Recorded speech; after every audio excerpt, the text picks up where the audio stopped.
Um, Beverly Cleary, That Mouse and the Motorcycle, chapter, uh, chapter 4. Chapter 4, the last thing we read, he was he was thinking about what it was going to be like to be thrown out with the trash. Remember? The chapter before that, he had fallen into the trash can. Now here he is. He's in the trash can and he's trapped. Remember that? And then he's thinking about what it would be like to be thrown out with the trash. Uh, so the thought that the boy was sure to miss his motorcycle and start looking for it kept Ralph tossing and turning behind the apple core until, stuffed and exhausted, he finally fell asleep.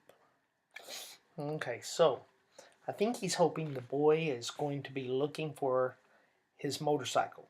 And then when that happens, then maybe he'll be able to escape. What do you think is going to happen?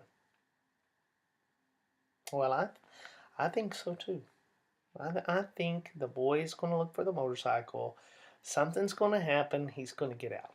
Or he's going to get thrown away into the fire and he will burn to death. What do you think? Okay, the next chapter is chapter 4, Keith. Look at that boy. He looks like a toot. Ralph did not know how much time had passed before he was awakened by the lamp on the bedside table shining down on him.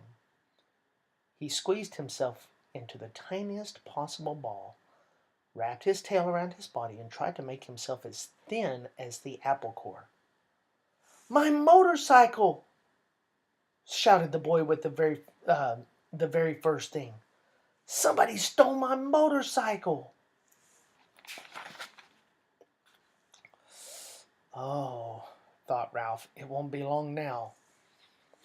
"Nobody stole your motorcycle," answered the boy's mother from room 216, the room next door.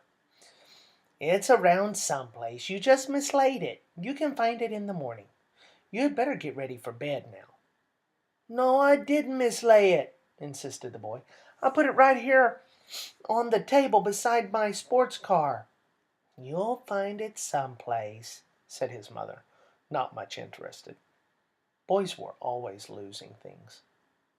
While Ralph cowered behind the apple core, I like that word, coward. In other words, he's hiding. He's hiding behind.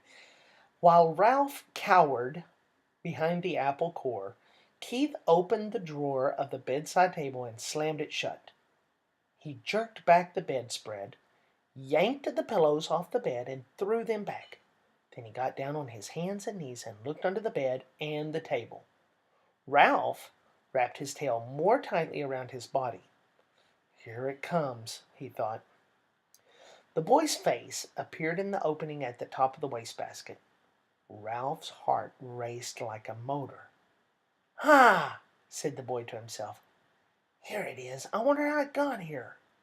His hand came down into the wastebasket to seize the motorcycle and lift it out. Still leaning over the wastebasket, he examined the bent handlebar and the chipped paint. "That's funny," he remarked out aloud. "It must have rolled off, but I don't see how it could."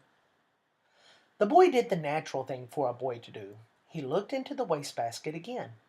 Ralph closed both eyes tight and waited. He wished he had not eaten so much of the apple core. If he had not been so greedy, the core would have been thicker and he would have been thinner. "Hey," whispered the boy, obviously very much surprised. "How did you get in here?"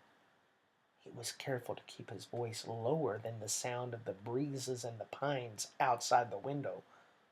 Ralph did not move. He was grateful to the boy for not touching the apple core, even though it was really no protection at all. "Psst," whispered the boy. "Are you asleep?"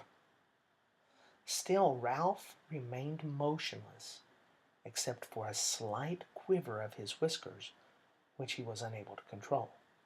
The boy was silent, but the mouse could feel the rhythmic drafts of his breath.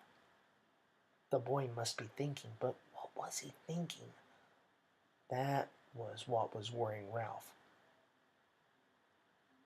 No, said the boy to himself. No, it couldn't be. I think Ralph is thinking maybe the mouse somehow put the motorcycle in the trash can. And he's like, no, it couldn't be. Couldn't be what? Wondered Ralph, who was beginning to feel cramped from crouching behind the apple core. That's strange. Ralph is a mouse, but he understands what the boy is saying. How does that? I don't understand that. How does he know what the boy is saying? Hey, wake up, whispered the boy. That was the last thing Ralph wanted to do. Come on, pleaded the boy. I won't hurt you. Ralph considered. After all, what did he have to lose? If he stayed in the wastebasket, he was almost certain to get dumped into the incinerator. He might as well come out from behind the core. If he did, he might find some opportunity to escape. Cautiously, he moved his head from his paws and opened one eye. The boy was smiling down at him. Encouraged, Ralph opened the other eye and lifted his head. That's the stuff, encouraged the boy. Now, come on, tell me, did you or didn't you ride my motorcycle off the bedside table? This took Ralph by surprise. He had not expected the boy to guess what happened. Well, yes, I guess you might say I did, confessed Ralph, rubbing his aching muscles. I thought so. Neither the mouse nor the boy was the least bit surprised that each could understand the other. Two creatures who shared a love for motorcycles naturally spoke the same language. That must have been some accident. Did it hurt much? Oh, some, answered Ralph with a display of bravado. Anyway, I didn't exactly ride it. I really coasted off. The telephone rang and startled me. Now, how about getting me out of here? Just a minute, said the boy. How did you get up here in the first place? Climb, dummy, on the telephone cord.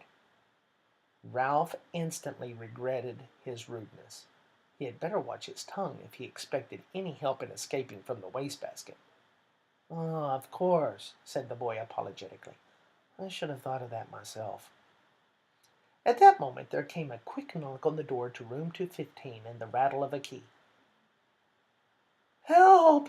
Cried Ralph. The maid! Don't let her see me! Before the boy could do anything, the maid burst into the room. Oh, excuse me. She seemed surprised to see a boy kneeling by the basket. I've come to turn down the bed. That's all right, said the boy quickly. I can do it myself. Thanks anyway.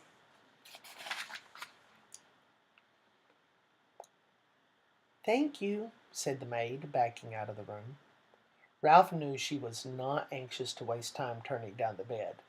As soon as she finished her duty, she was going out to the parking lot to meet a bus boy, a college boy whose job was clearing tables in the dining room. Whew, that was close. The boy seemed every bit as relieved as Ralph. I'll say, agreed the mouse.